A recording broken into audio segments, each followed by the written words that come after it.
But an experiment is not a public opinion poll.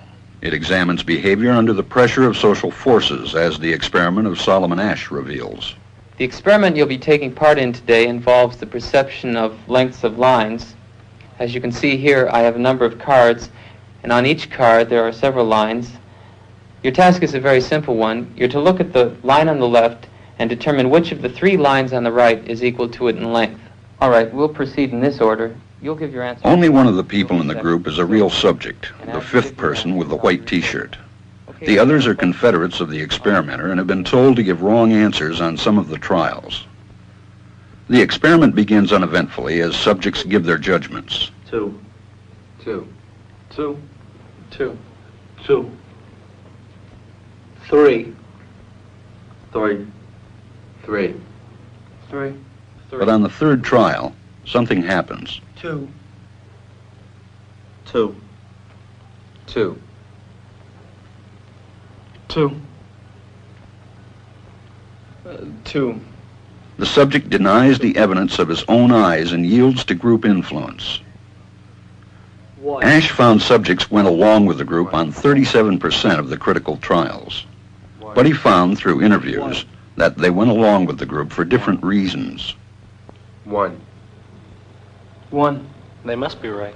There are 4 of them and 1 of me. 1. This subject's yielding is based on a distortion of his judgment. He genuinely believes that the group is correct. 1. 1. 1. 2. 1. 2. 2. 2. I know they're wrong, but why should I make waves? 2. In this case, the subject knows he is right, but goes along to avoid the discomfort of disagreeing with the group. Here, the distortion is at the level of his response. 2. 2. 2. 2. In the previous experiment, the naive subject stood alone against the group. In this variation, Asch gave the naive subject a partner, here seated in the third position, who also gives the correct response. 1. 1.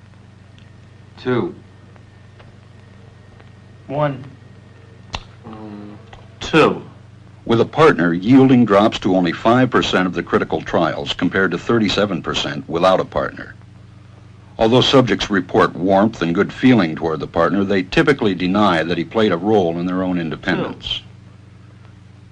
The partnership variation shows that much of the power of the group came not merely from its numbers, but from the unanimity of its opposition. When that unanimity is punctured, the group's power is greatly reduced.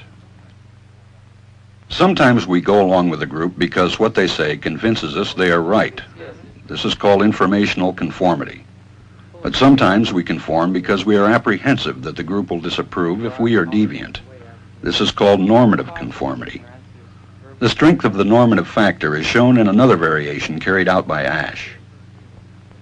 In this variation, the subject is told that because he had arrived late, he would have to write his answers. Subjects in this private response experiment are exposed to the same amount of misleading information as other subjects, but they are immune from any possible criticism by the group. 1. 1. 1. And this enormously reduces the pressure to conform. Conformity drops by 2/3.